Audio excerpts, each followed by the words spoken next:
Hi friend, சுட சுட chicken gravy hotel ஸ்டைலில் வாங்க எப்படி செய்யுதுன்னு பார்க்கலாம். ஒரு கடாயில் எண்ணெய் ஊற்றிட்டு கடுகு, கருவேப்பிலை, வெங்காயம், தக்காளி எல்லாமே போட்டு நல்லா மிக்ஸ் பண்ணிக்கணும்.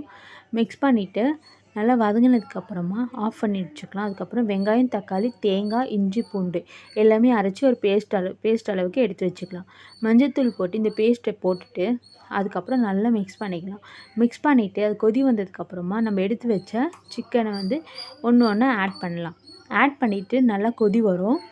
ஆட் பண்ணிவிட்டு நல்லா மிக்ஸ் பண்ணிக்கலாம். மிக்ஸ் பண்ணிவிட்டு அதுக்கப்புறமா நம்ம மிளகாத்தூள் போட போகிறோம். 2 ஸ்பூன், நம்ம எத்தனை ஸ்பூன் வேணுமோ அத்தனை ஸ்பூன் போட்டுக்கலாம். 2 ஸ்பூன் மிளகாத்தூள், அதுக்கப்புறமா கரம் மசாலா, அதுக்கப்புறம் சிக்கன் மசாலா, தேவையான அளவு உப்பு போட்டு நல்லா மிக்ஸ் பண்ணிவிட்டு அப்புறம் நம்ம தேவையான அளவு தண்ணி விட்டு நல்லா கொதிக்க விடணும். கொதிக்க விட்டு ஒரு 20 மினிட்ஸ் சிக்கன் வெந்துடும். நல்லா கொதிக்க